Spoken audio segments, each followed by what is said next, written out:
ETF index mutual funds నేర్చుకుని stock మార్కెట్లో రాణించాలనుకుంటున్నారా? వెంటనే ఈ నెంబర్కి కాల్ చేయండి. సుమన్ టీవీ ప్రేక్షకులకి నమస్కారం. శ్రీ మాత్రే నమః, గురుభ్యో నమః.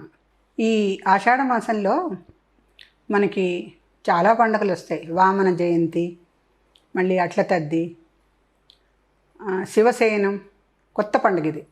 శివుడుట తన జటాజూటాన్ని సర్పాలతో బంధించుకుని శయనించి ఉంటాడట. అంటే ఓ పక్కన విష్ణుమూర్తి క్షీరాబ్ది ద్వాదశి అంటున్నారు, శయనేకాదశి అంటున్నారు. మళ్ళీ శివుడు ఏంటంటే శివకేశవ అభిన్నత్వం చెప్పటమే ఆషాఢ మాసం యొక్క విశేషత. శివుడు శివసేనం అనే పండగ ఇప్పుడే వస్తోంది. తొలి ఏకాదశి పేరిట శయన ఏకాదశి అథవా క్షీరాబ్ది ఏకాదశి రెండు ఒకే నెలలో వస్తున్నాయి కనుక శివరూపాయ విష్ణు, విష్ణు రూపాయ శివ, ఇలా మనం చెప్పుకొని శివకేశవులకి ఎప్పుడు కూడా భేదం చెప్పకుండా ఈ పండగల ద్వారా మనం ఇంకా ఎక్కువగా చెప్పాలి. శైవులకు కానీ వైష్ణవులకు కానీ ఈ పండగల్లో ఉన్న అంతరార్థం గమనించుకోండి. ఎక్కడా కూడా భిన్నత్వం లేదు, రెండిటికీ ఒకటే ఆచారాలు అని చెప్పగలగాలి. అయితే ఇక్కడ ఈ ఆషాఢ మాసంలో వచ్చేటువంటి పండగలన్నింటిలోకి కూడా ఈ గురు పౌర్ణమి ఒకటి బాగా చెప్తూ ఉంటారు. దానికి ఇది ఆషాఢ పౌర్ణమి. ఈ ఆషాఢ పౌర్ణమిని గురు పౌర్ణమిని ఎందుకంటే కార్తీక పౌర్ణమిని అనరు, ఆశ్వీజ పౌర్ణమిని అనరు. ఒక్క గురు పౌర్ణమిని ఆషాఢంలోనే ఎందుకు అంటారంటే నిజానికి ఆశ్వీజ మాసంలో కాకుండా శ్రావణ మాసంలో వేదాధ్యయనం ప్రారంభించేవారు. అప్పుడు గురు పౌర్ణమి అన్నది. అంటే శ్రావణ పౌర్ణమికి రాఖీ పౌర్ణమిగా మనం చెప్పుకుంటున్నాం, కానీ అది గురు పౌర్ణమిగా చెప్పుకోవట్లేదు. కానీ పూర్వకాలం చరిత్రలు తిరగేస్తే నిజానికి గురు పౌర్ణమి శ్రావణ మాసంలో రావాలి. ఎందుకంటే అప్పుడే వేదాధ్యయనం మొదలయ్యేది. వేదాధ్యయనం మొదలవటమే మరి గురు పౌర్ణమి. అంటే గురుర్ బ్రహ్మ గురుర్ విష్ణు అనుకుంటూ ఆ వేదం చదివే శిష్యుడు వచ్చి కూర్చొని ఫస్ట్ పాడే శ్లోకం అదే. అందుకని గురుకృప నాస్తి అధోగచ్చతి పార్వతి అన్నట శివుడు. ఎప్పుడు మహాశివుడే అన్ని కథల్ని పార్వతీదేవి ద్వారా మనకి సమాజానికి చెప్పిస్తూ ఉంటాడు కనుక ఈ గురుకృప గురించి కూడా ఆయనే చెప్పారు.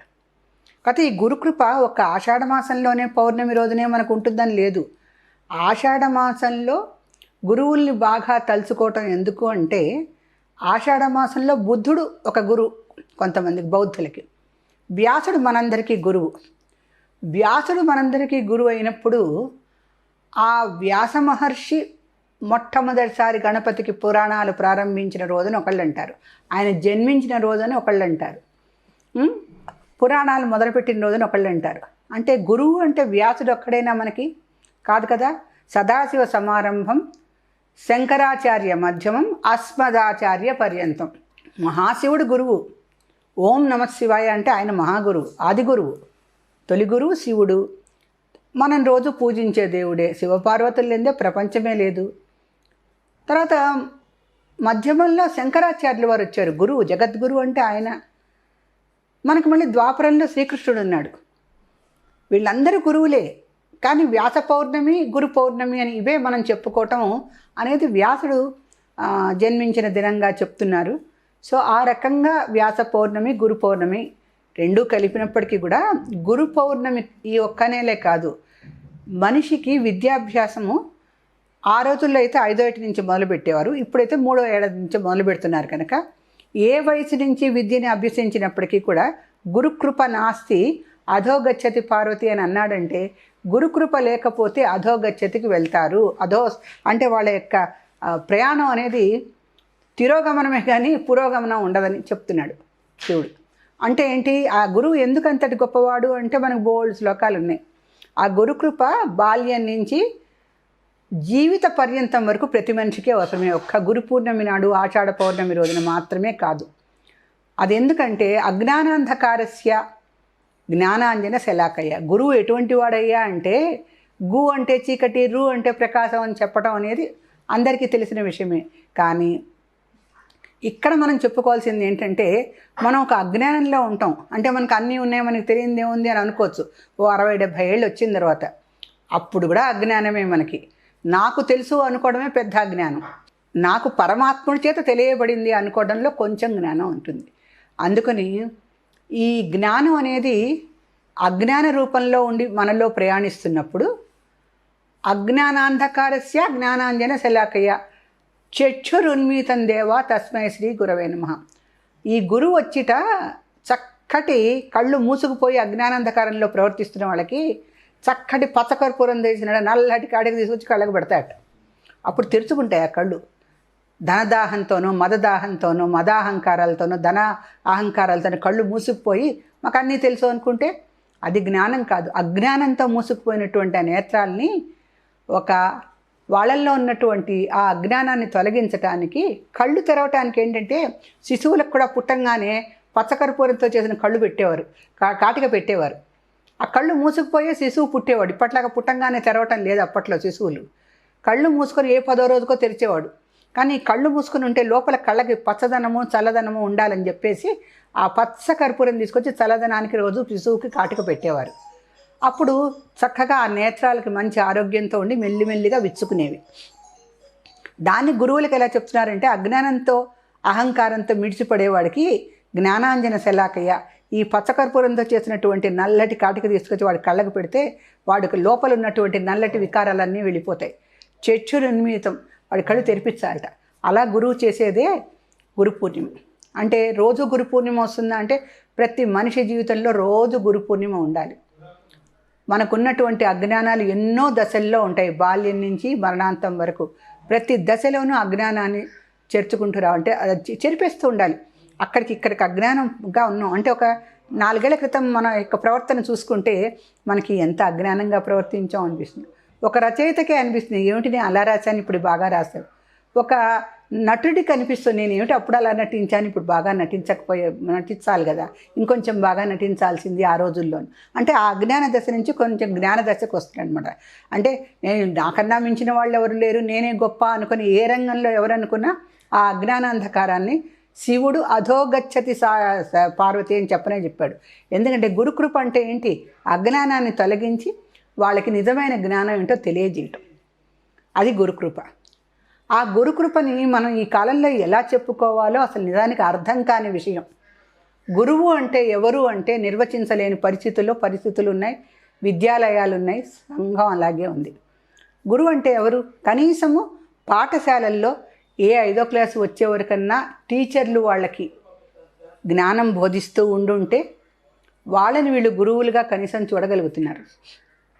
కాస్త హై స్కూల్కి వచ్చిన మొదలు మనకు వచ్చేటువంటి పేపర్ న్యూస్లు అవ్వనండి, సినిమాలు అవ్వనండి, అంటే yellow journalism, cinematic literature, cinematic moments and అవన్నీ వాస్తవాలే అయి ఉండొచ్చు కొన్ని విషయాల్లో, అవన్నీ సినిమాల్లో చూపించడం వల్ల. కానీ గురువు అంటే చాలా అసహ్యమైనటువంటి నిర్వచనం వచ్చే రీతిలో అన్ని రకాల మీడియాలు మనకు ప్రదర్శించి చెప్తున్నాయి. అసలు ఎవ్వరు గురువులు అనేవాళ్ళు లేరు ఇప్పుడు. వాళ్ళు ఏంటంటే డబ్బులు కడితే వాళ్ళ దయ మన ప్రాప్తి. వేలకు వేలు డబ్బులు కడితే వాళ్ళు ఏదో కొంచెం పాఠాలు చెప్తారు, ఆ చెప్పిన పాఠానికి వీళ్ళు విన్నంత వింటారు. కానీ జ్ఞానం సంపాదించడానికి, విద్యార్జన చేయటానికి, ఉద్యోగార్జన చేయటానికి ఎక్కడా గురుకృప ఎవరికి అవసరం లేదు. ధనకృప ఉంటే చాలు. ధనం మూలం ఇదం జగత్ అనేది ఉంది. గురుకృప నాస్తి అధోగచ్చతి అనే వాక్యాన్ని శివుడు ఆ రోజుల్లో చెబితే గురుకృప ఇప్పుడు ఎవరికి కావాలి? ఎవ్వరికీ అక్కర్లేదు. ధనం యొక్క కృప ఉంటే చాలు, అధికారుల యొక్క కృప ఉంటే చాలు. ఆ రకంగా గురు పౌర్ణమిని చాలా కించపరుస్తూ ఏదో కొన్ని స్కూళ్ళల్లోనూ కొన్ని కాలేజీల్లోనూ ఏదో గురు పౌర్ణమికి చేసుకుంటున్నారు. కానీ నిజంగా గురు పౌర్ణమి ఇప్పుడంటే గురువుని గురువుగా చూసి గురువు దగ్గర నుంచి కేవలం జ్ఞానాన్ని మాత్రమే ఆర్జించే వాళ్ళకి గురు పౌర్ణమి అంటే అర్థం తెలుస్తుంది. అంతేగాని ఇతర విషయాలుగా జ్ఞానాన్ని కానీ ధనాన్ని కానీ ఆర్జించే వారికి గురువు అంటే అర్థం తెలియదనే చెప్పాలి. ఈ ఆషాఢ పౌర్ణమికి చక్కటి నోములు నోచుకొని చక్కగా దైవ ప్రార్థన చేసుకుంటే ఇంకొంచెం ఆ గురు పౌర్ణమికి సార్థకత లభిస్తుందేమో అనిపిస్తుంది. ఎందుకంటే మనకి గురుగ్రహం కూడా ఉంది కదా, ఆ గ్రహంలో ఉండేటువంటి దేవత కూడా మనకి గురువే. సూర్యచంద్రులు గురువులే, మాతాపితరులు ఎలాగో గురువులే. మహా చెప్పుకుంటే కొంచెం పాత చరిత్రకు వెళ్తే మనకి రామకృష్ణ పరమహంస, వివేకానందుడు, రమణ మహర్షి ఇటువంటి వాళ్ళు ఉన్నారు. కొంచెం రాజకీయాలు, పూర్వం రాజకీయాలు, ప్రస్తుత రాజకీయాల్లో గురువు కాదు కదా, మామూలు వ్యక్తిత్వాలు ఉన్న వాళ్ళే తక్కువగా కనిపిస్తున్నారు. అబ్దుల్ కలాం కానీ, డాక్టర్ రాధాకృష్ణన్ కానీ, ఇటువంటి మంచి వ్యక్తులు కొంచెం గురువులుగా వాళ్ళు చెప్పబడ్డారు. వాళ్ళు గురువులు అంటే నిజంగా గురువులు. రాధాకృష్ణన్కి బెస్ట్ టీచర్స్ డే రోజున ఆయనకి ఎందుకు చెప్తే he's the best teacher. Abdul Kalam గారి గురించి మనం చెప్పక్కర్లేదు, అంత బెస్ట్ ప్రొఫెసర్ ఎక్కడా లేరు. ఆ రకంగా మనం గురువులు అంటే వాళ్ళని ఎగ్జాంపుల్స్ చెప్పుకోవాల్సి వస్తుంది, అంతేగాని ప్రస్తుత కాలంలో గురువులకి మర్యాద లేదు, విలువ లేదు. వాళ్ళ పట్ల గౌరవం ఉండి విద్య నేర్చుకునే వాళ్ళు అక్కడ కనిపిస్తున్నారు. కనీసం అక్కడ కనిపించే వాళ్ళైనా ఈ గురు పౌర్ణమి ఒక్కరోజే మనకి గురువు యొక్క కృప, ఆ రోజున గురువుల్ని పూజించేసేసి 4 మీటింగులు పెట్టి లెక్చర్స్ ఇచ్చేసి గు అంటే చీకటి, రు అంటే తొలగించేవాడు అని 4 మైకుల్లో చెప్పేస్తే అది కాదు గురు పౌర్ణమి. గురు పౌర్ణమి అంటే ఊహ తెలిసిన వయసు నుంచి మరణించే వరకు ప్రతిరోజు మనకి తల్లి గురువు అయితే తల్లి, తండ్రి గురువు అయితే తండ్రి, విద్య నేర్పించిన వాడు గురువు అయితే ఆయన. ఎవరో ఒకళ్ళ గురువుని పెట్టుకోండి, ఆ గురువుని ఆరాధించండి, ఆ గురువు మార్గంలో వెళ్ళండి. మీకు ఎవరి మీద గౌరవం ఉండి, ఎవరి మీద మీకు మంచి విశ్వాసం ఉండి, వాళ్ళ దిశ నిర్ణయం వాళ్ళు చేస్తున్నారని మీకు మంచిగా అనిపిస్తుందో వాళ్ళే మీ గురువులు. ఎందుకంటే విద్యాలయాల్లో, కళాశాలల్లో, యూనివర్సిటీస్లో విద్యార్థులకి గురువు అంటే ఎటువంటి అభిప్రాయాలు ఉన్నాయి? అసలుకి గురువులే సాక్షాత్తుగా శిష్యురాల్ని శిష్యభావంతో చూడకపోవటం ఏంటి?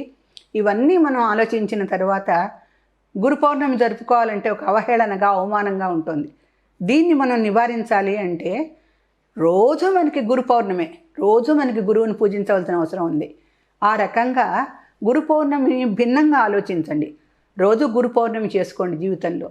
ఊహ తెలిసింది మొదలు మరణించే వరకు అని మనం చెప్పుకున్నాం కనుక అన్ని దశల్లో బాల్యము, యవ్వనము, వృద్ధాప్యము, చివరికి మళ్ళీ ఆ వృద్ధాప్యంలో కూడా సన్యాసి దశలో కూడా గురువుకుంటాడు.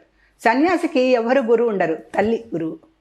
సన్యాసికి అందరూ నమస్కరిస్తే సన్యాసి మాత్రం తల్లికి నమస్కరిస్తాడు. ఆయనకి గురువు ఎవరంటే ఓన్లీ తల్లే. ఆ రకంగా ఎప్పుడు చూసినా మనం గురుర్బ్రహ్మ, గురుర్విష్ణు, గురుర్దేవో మహేశ్వర అన్న శ్లోకాన్ని తీసుకోవాలి. త్రిమూర్తులు మనకి గురువులు. గురు సాక్షాత్ పరబ్రహ్మ. ఆ పరబ్రహ్మ ఎవరు? జగదంబ, ఆ పరబ్రహ్మ స్వరూపిణి. వాళ్ళని కొలిచి గురువులుగా మనం ధ్యేయం పెట్టుకొని ముందుకు వెళ్తే భవిష్యత్తు బాగుంటుంది. గురుభ్యో నమః.